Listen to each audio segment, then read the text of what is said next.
11 जिंदगियां खामोश। दिल्ली के बुरारी इलाके में 1 जुलाई 2018 का दिन भी बाकी दिनों की तरह ही शुरू हुआ। दुकानदार अपनी दुकानें खोल रहे थे, बच्चे स्कूल जा रहे थे और चाय की खुशबू हवा में घुली हुई थी। लेकिन संत नगर के 11 नंबर घर की दीवारों के पीछे एक खौफनाक सच्चाई छुपी हुई थी। ये सच्चाई इतनी भयानक और डरावनी थी कि इसने जल्द ही पूरे देश को हिला कर रख दिया। परेशानी का पहला संकेत तब मिला जब पड़ोसी ने चूंडावत परिवार की किराने की दुकान बंद देखी तो वो उन पर नजर डालने गया। दरवाजा खुला हुआ था, उसका दिल तेजी से धड़क रहा था, मन में घबराहट बढ़ती जा रही थी और वो अंदर चला गया। घर में सिख्त सन्नाटा छाया था। जैसे ही वो अंदर गया, उसे एक भयानक नजारा दिखा। 10 शरीर आंगन में लोहे की ग्रिल से लटके हुए थे। उनके हाथ पैर बंधे हुए थे, चेहरे ढके हुए थे और मुंह में कपड़ा ठूंसा हुआ था। पास ही जमीन पर घर की बुजुर्ग महिला की लाश पड़ी थी। ये मंजर किसी पुराने खौफनाक रस्म की याद दिलाता था। पुलिस के आने तक वहां अफरा तफरी मच चुकी थी।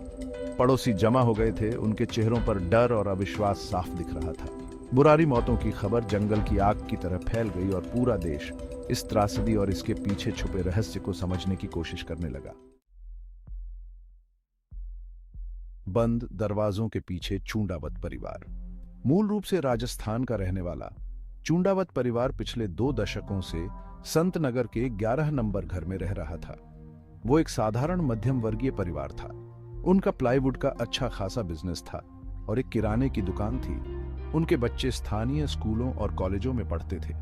पड़ोसी उन्हें एक शांत धार्मिक परिवार के रूप में जानते थे, शायद थोड़े अजीबोगरीब लेकिन दिखने में हानि रहित। ललित, जो परिवार का सबसे बड़ा बेटा था, 10 साल पहले अपने पिता की मृत्यु के बाद से ही परिवार का मुखिया था।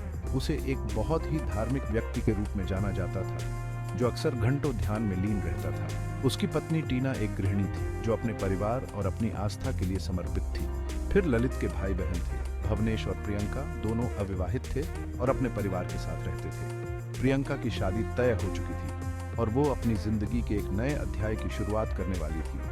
उसका मंगेतर भी इस अचानक और भयानक क्षति से जूझ रहा था। इस त्रासदी को और बढ़ा दिया 3 मासूम बच्चों ने, जिनकी जिंदगी खिलने से पहले ही खत्म हो गई। लेकिन इस सामान्यता के पीछे एक स्याह और जटिल सच्चाई छिपी हुई थी। बाहरी दुनिया को पता नहीं था कि चूंडावत परिवार विश्वासों, रस्मों और एक भयानक भविष्यवाणी के जाल में फंस चुका है, जो आखिरकार उन्हें मौत की राह पर ले जाएगा। मुखिया की आवाज है, प्रलोक से संदेश। बुरारी मौतों की जांच में एक खौफनाक खोज के साथ एक नया मोड़ आया।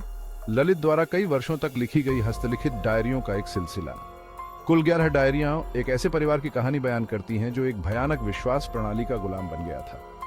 ऐसा लगता था कि ललित को विश्वास था कि उसे अपने मृत पिता भोपाल सिंह के संदेश मिल रहे हैं। डायरियों के अनुसार भोपाल सिंह की आत्मा ललित का मार्गदर्शन कर रही थी, उसे सिखा रही थी कि कैसे मोक्ष प्राप्त किया जाए और परलोक में उसके साथ फिर से मिलन हो।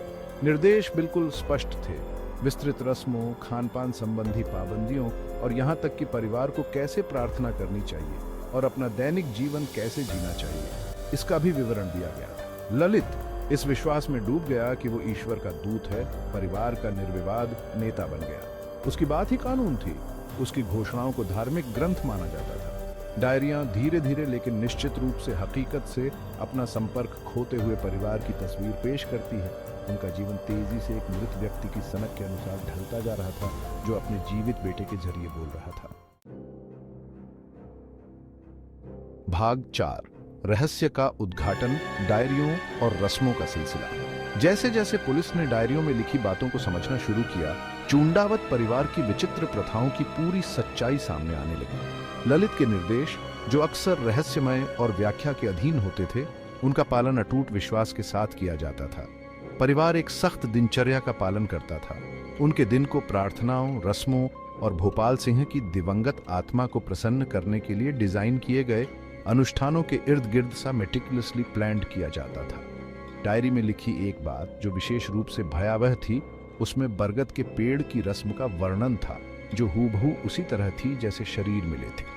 इसमें बताया गया था कि परिवार के सदस्यों को कैसे बांधना है, उनकी आंखों पर पट्टी बांधना है और उनके मुंह में कपड़ा ठूंसना है। ये सब ईश्वरीय इच्छा के प्रति उनके समर्पण का प्रतीक होगा और उन्हें परम मुक्ति की ओर ले जाएगा। घर खुद उनके विकृत विश्वास का प्रमाण बन गया था। पाइप अजीबोगरीब तरीके से आपस में उलझे हुए पाए गए, तार जानबूझकर आपस में गुंथे हुए थे। ये बदलाव, जो पहली नजर में महत्वहीन लग रहे थे, डायरियों के प्रकाश में एक भयावह अर्थ ले लेते थे, जो रस्मों में वर्णित परिस्थितियों को दोहराने के प्रयास का संकेत देते थे। सबूत बहुत ही हैरान करने वाले थे। जैसे जैसे हमने जानकारी की छानबीन की, कई थ्योरी सामने आईं। क्या ये अंधविश्वास से प्रेरित सामूहिक आत्महत्या थी, या यहां कुछ और भयावह हुआ था? सबूतों का हर टुकड़ा हमें अलग अलग दिशाओं में इशारा कर रहा था, जिससे त्रासदी की असली वजह का पता लगाना बेहद मुश्किल हो गया था। समुदाय जाहिर है सदमे में था। चुंडावत परिवार को हमेशा एक करीबी और धार्मिक परिवार के रूप में देखा जाता था। फिर भी जांच से हुए खुलासे ने एक ऐसी तस्वीर पेश की जो किसी की सोच से भी ज्यादा डरावनी थी। सवाल अब भी बना हुआ है, क्या ये ललित द्वारा रची गई एक आत्महत्या की साजिश थी, या परिवार किसी और भयानक ताकत का शिकार हो गया था? ऐसे मामलों का मनोवैज्ञानिक प्रभाव बहुत गहरा होता है। परिवार और समुदाय दुख, भ्रम और डर से जूझते रह जाते हैं।